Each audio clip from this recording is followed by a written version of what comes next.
जो है वो पंक्चुएशन भी सही लगा दे, वो सेंटेंस का ग्रामेटिक ख्याल भी रख ले और कॉन्सेप्ट भी दे दे। क्या ऐसा हो सकता है? आप कहेंगे नहीं सर, फर्स्ट अटेम्प्ट में ऐसा नहीं हो सकता। लिहाजा हर इंसान को इस मामले में क्या करना चाहिए कि जब भी कोई चीज लिखे तो वो उसकी प्रेजेंटेशन और प्रूफ रीडिंग दूसरी स्टेज में करे, या उसकी प्रूफ रीडिंग जरूर करे। अब यहां पहुंचने तक आपने इस चैप्टर के हवाले से कीप इट सिंपल को समझ लिया, बी ओरिजिनल को समझ लिया, एडॉप्ट द राइट टोन को समझ लिया। अब हम बात करें प्रेजेंटेशन एंड प्रूफ रीडिंग पे। तो बात यह है कि अगर एक बंदा एक चीज लिखता है तो आप सब इस राय से इत्तेफाक करते हैं कि पहली दफा में वो पंक्चुएशन भी सही कर दे, सेंटेंस भी ठीक हो और गोल फोकस भी हो, यानी जो मकसद है उस पर भी लिखे, परसुएसिव भी हो और जनाब फॉर्मेटिंग भी कर ले। ये आम तौर पे मुमकिन नहीं है, ये जरा मुश्किल काम है। लिहाजा क्या होना चाहिए? होना ये चाहिए कि हमें अपनी लिखी चीज को दोबारा चेक करना चाहिए, हमें दोबारा से उसकी प्रूफ रीडिंग करनी चाहिए। प्रेजेंटेशन और प्रूफ रीडिंग को एक दफा फिर देखना चाहिए कि क्या हमने जो चीज लिखी है वो सही है। तो इस हवाले से कहा यह जाता है कि पहली बात तो ये कि हमें ये पता होना चाहिए कि कहाँ पे कैपिटल लेटर यूज होना चाहिए। दूसरी बात जो हमें पता होनी चाहिए वो ये है कि हेडिंग्स लगाने हैं तो कहाँ लगने चाहिए। पैराग्राफ की नंबरिंग देखनी चाहिए, इसमें इस चीज का भी ख्याल रखना चाहिए कि पहले कौन सी बात बयान होगी, बाद में कौन सी होगी। पैराग्राफ आगे पीछे भी कर सकते हैं। बुलेट और डैशेस को इस्तेमाल करने का क्या तरीका है और प्रूफ रीडिंग कैसे की जाती है। तो ये हमारा जो है इसके बाद दूसरा अहम एस्पेक्ट है जिस पे हम बात कर रहे हैं। अब यहां पे अगर आप देखें तो कहते हैं overall presentation, written business communication represent you, therefore consider impression you give if you were to send a report with। अगर आप सोचिए कि अगर आप एक रिपोर्ट सेंड करते हैं with very poor and illogical layout, सोचिए क्या होगा। Let think for a while. आप एक चार्टर्ड अकाउंटेंट बन गए और आप एक रिपोर्ट भेजते हैं जिसके अंदर पुअर और इलॉजिकल लेआउट है, जिसके अंदर weak grammar and incorrect punctuation use की गई है और जिसके अंदर जो है वो स्पेलिंग मिस्टेक्स भी माशाल्लाह मौजूद है। तो व्हाट इट डज मीन्स, इसका मतलब क्या होगा? तो आप जरा सोचिए, इससे यकीनन हमारा इंप्रेशन जो है वो बहुत गलत पड़ेगा और जी शाबाश बच्चों, तो इससे बैड इंप्रेशन पैदा हो। लिहाजा हमें इस काम से तौबा करनी चाहिए, बल्कि मैं कहता हूँ वो कहते हैं ना कि अवॉइड करना नहीं, अवॉइड नहीं, तौबा करनी चाहिए कि आइंदा ऐसा नहीं होना चाहिए। क्योंकि इमेज की बैंड बज गई तो कारोबार क्या करेंगे हम आगे, बिजनेस क्या करेंगे, जॉब क्या करेंगे, प्रोफेशनली तो हमें बिल्कुल बहुत बड़ा हिट लग जाएगा, ठीक है ना। तो ये नहीं होना चाहिए। तो फिर क्या होना चाहिए? पहली बात है कि हमें ये पता होना चाहिए कि ब्लॉक लेटर या जो कैपिटल लेटर है वो कहाँ इस्तेमाल होना चाहिए। कहते हैं जी एक तो कैपिटल लेटर जो है वो नाम के साथ इस्तेमाल होता है, जैसे परवेज, उमर, सलीम, जवेद, इसका पहला अल्फाबेट बड़ा होगा। इसी तरह कोई बड़ा ओहदा जैसे सीनियर पार्टनर, एस बड़ा, पी बड़ा, क्योंकि बड़ा ओहदा है, ठीक है जी। इसी तरह अगर कोई सर्विसेज है, कोई एंटिटी है, कोई डिपार्टमेंट है, तो उसके भी हर करेक्टर का पहला लफ्ज बड़ा होगा, जैसे मार्केटिंग डिपार्टमेंट एम बड़ा, डी बड़ा, ट्रांजैक्शन सर्विसेज टी बड़ा, एस बड़ा, ठीक है जी। शहर का पहला हरफ बड़ा होता है, सब जानते हैं, पहला करेक्टर बड़ा होता है। लाहौर, मुल्तान, फैसलाबाद। न्यूयॉर्क दो दफा लिखा जाता है, न्यू यॉर्क, तो न्यू का एन बड़ा, यॉर्क का वाई बड़ा। तो दोनों चीजें जो है इस तरह हम इसको लेके चलते हैं, ठीक है जी। अब सवाल ये पैदा होता है कि ये तो बात होगी कैपिटल लेटर के बारे में। दूसरी चीज हमने बात की थी हेडिंग्स के बारे में। तो हेडिंग्स के बारे में हम ये जानते हैं कि हेडिंग जो है वो उसका जो पहला कैरेक्टर है किसी भी हेडिंग का वो बड़ा होना चाहिए और रिमेनिंग हेडिंग के तमाम अल्फाबेट्स जो हैं वो छोटे होने चाहिए। ठीक है जी।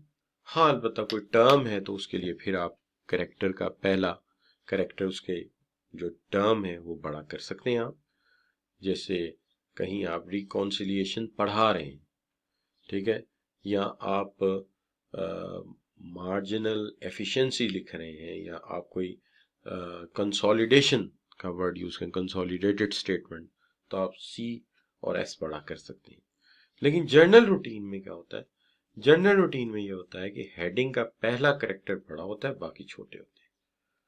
ठीक है जी। देयर इज नो अंडरलाइन और फुल स्टॉप। अब ये ज़हन में रखिए, बात यह है कि ये क्यों कहा जा रहा है। देखिए, अगले पेपर आपके बताइए कंप्यूटर बेस है या मैनुअल है। नेक्स्ट पेपर आपके कंप्यूटराइज हैं या मैनुअल है। कंप्यूटर पे होंगे, एमसीक्यूज बेस होंगे, या वो थ्योरेटिकली लिखना पड़ेगा, मैनुअल होंगे। तो मुझे जरा आप बताइए कि ये जो असूल बताए जा रहे हैं, अगर क्यों बताए जा रहे हैं। अगर आप वहां जाके इनको अवॉइड करते हैं, आप यहाँ समझते हैं चलो यार 25 एमसीक्यूज ही है ना, बिजनेस कम्युनिकेशन के हो जाएंगे, ठीक हो जाऊंगा पास, तो मुझे बताइए वहां जाके आपने ये किया तो क्या ये गलती नहीं मानी जाएगी। क्यों बच्चों। लिहाजा याद रहे कि ये जो आपको कोर्स पढ़ाया जा रहा है ये सिर्फ यहाँ पास होने के लिए नहीं है, ये अगले कोर्सेज की राइटिंग प्रैक्टिस भी है आपकी। लेकिन वहां जाके भी अगर आपने गलत लिखा तो यू विल बी सफर्ड, फिर आप सफर करेंगे, गलती मानी जाएगी। चलिए इसकी कोई एग्जाम्पल ढूंढते हैं और उससे आपको बात करें। एक दूसरे पेपर की जिसको कैफ 2 कहते हैं, मैनुअल पेपर है, ये मैं पढ़ाता हूँ सिर्फ समझाने के लिए कि देखिए ये जरा गलती पड़ी है, एग्जामिनर ने आइडेंटिफाई की।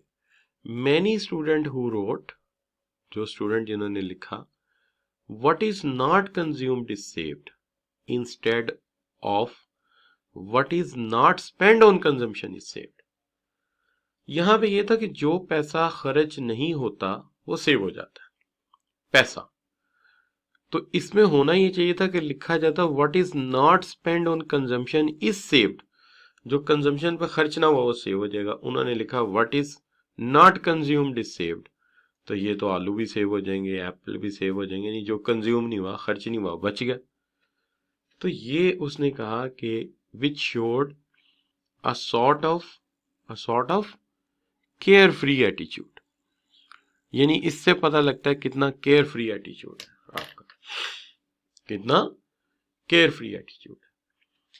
तो देखिए यहां पे आपको अंदाजा हुआ कि जो अगले पेपर हैं उनकी तैयारी हो रही है, उनके लिखने का अंदाज सिखाया जा रहा है। अगर हम इसको अच्छी तरह पढ़ लेंगे तो वहां जाके हम जो एक एक दो दो नंबर लूज करने हैं, जाहिर क्या एग्जामिनर ने ये कमेंट्स दिए तो क्या उसने नंबर नहीं काटे होंगे कि ये केयर फ्री एटीट्यूड है, ये बंदा आगे जाके अगर सीए की डिग्री लेगा तो ये तो कल को हमें भी खराब करेगा, हमारा नाम भी खराब करेगा, लिहाजा हम इसे क्वालिफाई नहीं करेंगे। ये चीज आपके जहन में होनी चाहिए। अब यहाँ पे देखिए ये मैंने नहीं लिखा, एग्जामिनर ने कमेंट्स दिए हैं, तो देखिए पहला लफ्ज बड़ा है जुमले का, उसके बाद कनेजियन साइकोलॉजिकल लॉ का के बड़ा है, पी बड़ा है, एल बड़ा है, सी बड़ा है। ठीक हो गई ना बात।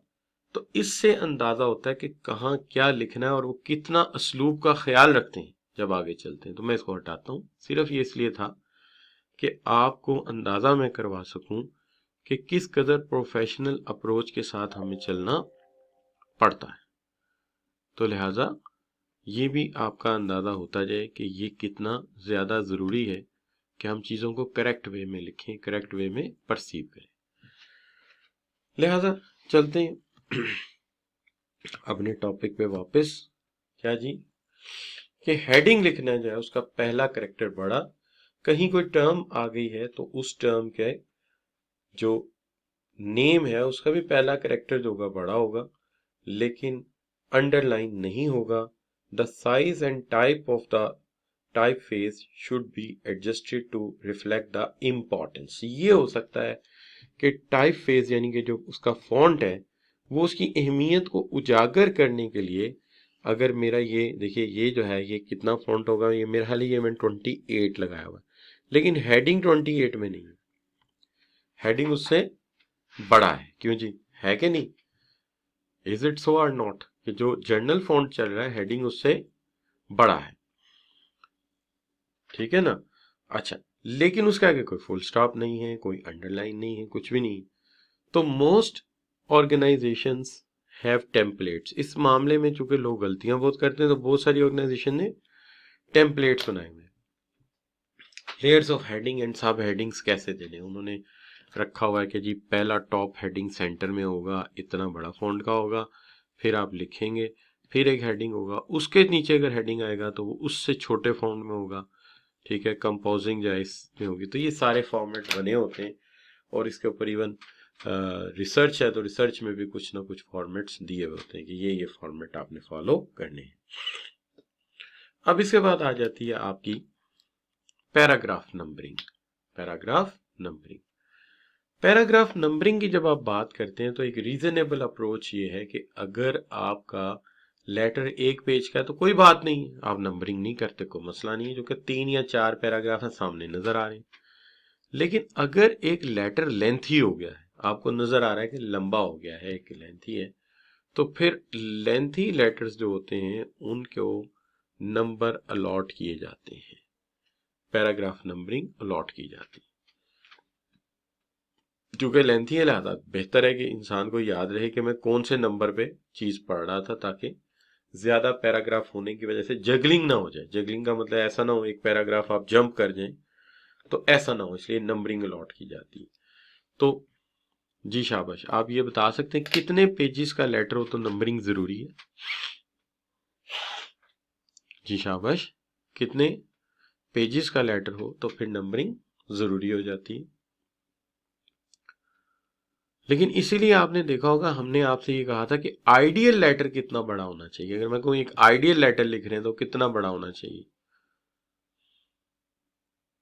एक आइडियल लेटर होना ही 1 पेज का चाहिए, ताकि ना पेज से बड़े ना नंबरिंग की जरूरत पड़े। लेकिन इसका मतलब ये नहीं आप फॉन्ट, पता चले आपने फॉन्ट लगा दिया 9 का या 8 पॉइंट का, छोटा सा करके आपने कहा जी 1 पेज का हो गया, अब नंबरिंग की जरूरत नहीं। नहीं, मुनासिब फॉन्ट में 1 पेज का। लेकिन अगर 1 पेज से बड़ा हो गया है तो फिर लाजमी बात है आप क्या करें, आप उसको नंबरिंग अलॉट कर दें, ठीक है, पैराग्राफ्स को। अब नंबरिंग का क्या तरीका है ये मैं आगे चल के आपके साथ बात करूंगा, चैप्टर नंबर 7 और 8 में दोबारा से बात करेंगे कि नंबरिंग कैसे की जाती है पैराग्राफ्स की। अब आगे आ जाते हैं आप बुलेट एंड डैशेस। देखिए बुलेट जो होते हैं, dashes help to structure the document. Generally rules जो अडॉप्ट किया जाता है, if a bullet point is a sentence given it capital letter and full stop.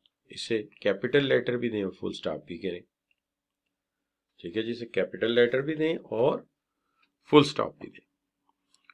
और if bullet point is a single word or phrase, use lowercase and punctuation with semicolon where further point follow. The last point would then end with a full stop.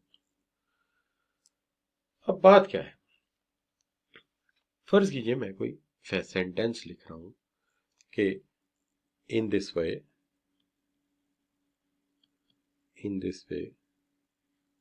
we face problems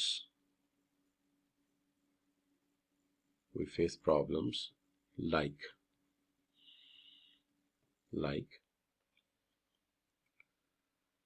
deficiency या demotivation,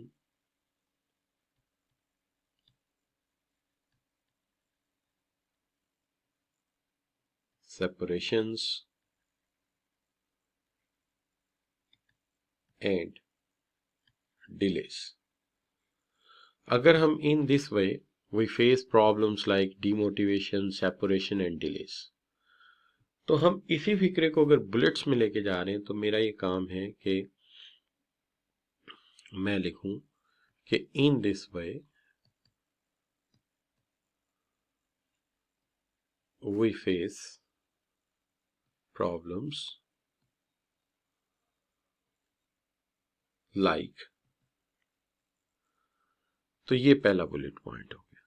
अब मैं उसको आगे लेके जा रहा हूँ, तो मैं ये कहता हूँ या ये मेरा स्टार्ट हो गया, चले ये मैंने स्टार्ट किया, अब मैं बुलेट पॉइंट लेता हूँ, ये मेरा पहला बुलेट पॉइंट हो गया, ये आ गया जी डीमोटिवेशन। अब मैं इसका डी बड़ा नहीं करूंगा, क्योंकि मैंने एक ही फिक्रे को तोड़ा है, एक ही फिक्रे को तोड़ा है, ठीक है। यहाँ पे उन्होंने क्या कहा, उन्होंने कहा सेमी कोलन लगाए, सेमी कोलन लगा देता हूँ। उन्होंने कहा जी सेपरेशन, सेपरेशन का एस छोटा, बड़ा नहीं, क्योंकि ये फिक्रा जारी है अभी। पढ़ने वाले को अंदाजा हो कि ये एक फिक्रे को बुलेट पॉइंट में कन्वर्ट किया गया है मुझे पॉइंट पे जोर देने के लिए, ठीक है। और इसके आगे एंड भी वैसे ही, और फिर आ गया डिलेस, और आखिरी वाले के आगे फुल स्टॉप। इस तरह बुलेट पॉइंट लगेगी जी बच्चों। वही फिक्रा था, उसको आगे 3 बुलेट पॉइंट में तोड़ा मैंने। तो 3 बुलेट पॉइंट में जब तोड़ना है तो मुझे एहसास दिलाना है कि ये एक ही जुमला है जो आगे ब्रेक किया गया। तो हर टर्म या हर वर्ड जो मैंने यूज किया उसका पहला लफ्ज मैंने ब्लॉक लेटर नहीं किया, बल्कि मैंने स्मॉल लेटर ही रखा है, और एक सेमीकोलन का इजाफा किया, और आखिरी वाले के आगे फुल स्टॉप लगाया। अब आप इस फिक्रे को दोबारा पढ़ें जी, शाबाश जी, शाबाश। अब जरा जुमले को दोबारा पढ़ें जी। समझ आया आपको? नहीं, जुमला जहां पे एंड हुआ है अलमदार, वहीं पे एंड करो, आगे पीछे ना करो, उसको वहीं एंड करो जहां वो एंड हुआ है, ताकि पढ़ने वाला अगर चाहे तो उस जुमले को जोड़ के पूरी शक्ल में भी देख सके। जी बच्चों, क्लियर हुई बात? तो मैं रिपीट करता हूं, हमने इस जुमले को तोड़ा है, in this way we face problems like demotivation, separation and delays. तो मैंने क्या किया कि ये जुमला एज इट इज ऐसे ही यहां पे आ गया, इसका पहला लफ्ज वैसे ही बड़ा है, और ये जो ब्रेक किए हैं उनके आगे मैंने ये देखिए बुलेट पॉइंट लगाए।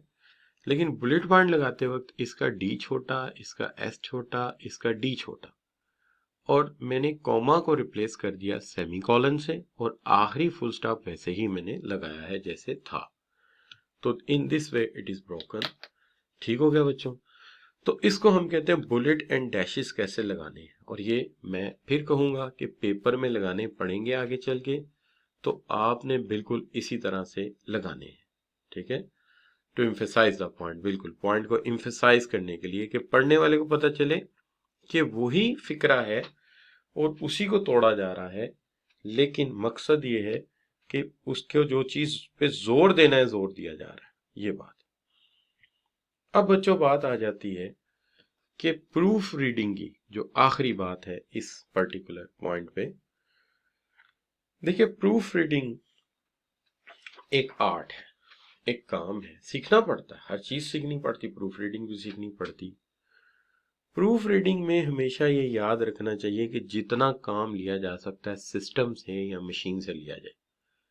आज के दौर में ये असूल है कि कोशिश करें आपका जो स्पेल चेकर है वो ऑन हो, यानी अगर आसानी मिल सकती है, स्पेल चेक हो सकते हैं, तो मशीन की मदद ली जाए, ताकि वो पहले ही पकड़ ले कि ये वाला फॉर्म नहीं लिखना था, ये वाला फ्रॉम लिखना था, ये वाला इफेक्ट नहीं लिखना था, इफेक्ट लिखना था।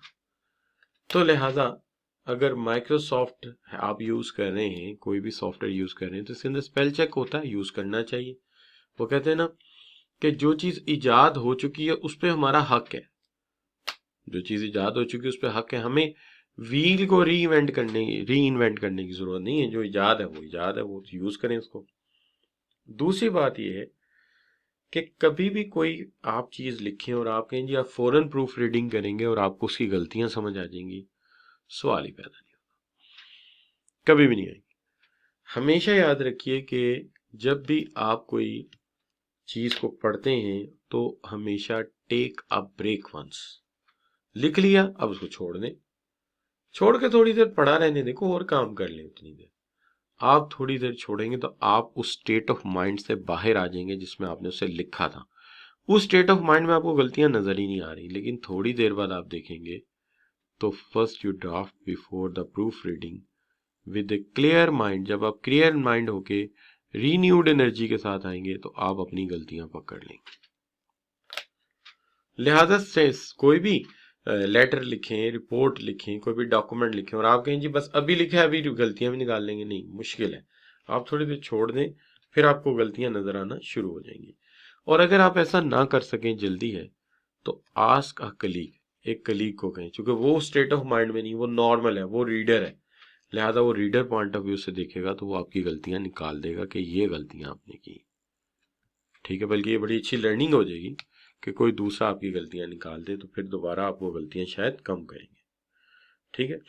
तो आप हमेशा याद रखिए कि एक तो ये चीज है कि जब लिखा है फौरन नहीं, एक तो स्पेल चेक यूज करना है, पहली बात स्पेल चेक हमेशा यूज करना है। दूसरी बात ये है लिखने के बाद ब्रेक लेके चेक करना है या क्लिक से मदद लेनी है। अच्छा, ये दोनों भी हो सकते हैं। फिर यह है इसे incredibly difficult to read the document all potential problem at same time. एक रीडिंग में कभी भी सारी गलतियां नहीं निकलेंगी। आपने साइकिल्स में रीडिंग करनी है। साइकिल्स का मतलब है नंबर ऑफ टाइम्स। पहले साइकिल में आप सेंस और लॉजिक सही कीजिए कि क्या ये आगे होनी चाहिए बात, ये पीछे होनी चाहिए। दूसरी दफा फिर पढ़े, फिर स्पेलिंग, ग्रामर, पंक्चुएशन, फिर पढ़े लेआउट एंड स्ट्रक्चर, फिर पढ़े और वर्ड, सेंटेंसेस एंड पैराग्राफ। यानी एक दफा सेंस ऑफ लॉजिक कि क्या ये अपने मकसद पे पूरा है, जो गोल है वो बयान कर रहा है, पता लगे वो बात ही नहीं जो मैंने लिखी। फिर दूसरी दफा स्पेलिंग, ग्रामर और पंक्चुएशन यानी कोमे वगैरह, पास्ट इंडेफिनिट, प्रेजेंट इंडेफिनिट और स्पेलिंग, ठीक है जी। दूसरी दफा लेआउट, क्या ये बात, क्या ये फिक्रा यहां से शुरू हुआ है, ये यहां से हुआ है, तो ये सही है, क्या इसको थोड़ा आगे होना चाहिए, क्या इसको थोड़ा पीछे होना चाहिए। और फिर लॉन्ग वर्ड, लंबे वर्ड, सेंटेंसेस और पैराग्राफ को देखिए कि कौन से लंबे पैराग्राफ हैं, छोटे हो सकते हैं। अच्छा, तो ये बारी बारी आप करेंगे, वन बाय वन, इकट्ठा कुछ नहीं हो सकता। In a one time you can not do all the thing at the same time. सारा कुछ इकट्ठा एक दफा नहीं हो सकता। जाहिर बात है हर चीज है थोड़ा वक्त लेती है, टाइम लेती है, एकदम कोई चीज नहीं हो जाती। तो इस तरह से आप इसको एक आइडियल डॉक्यूमेंट इस्तेमाल बना सकते हैं, एक आइडियल डॉक्यूमेंट में कन्वर्ट कर सकते हैं, एक अच्छे डॉक्यूमेंट में आप कन्वर्ट कर सकते हैं, ठीक है जी। तो ये एक चीज आ जाती है जिसको आप जो है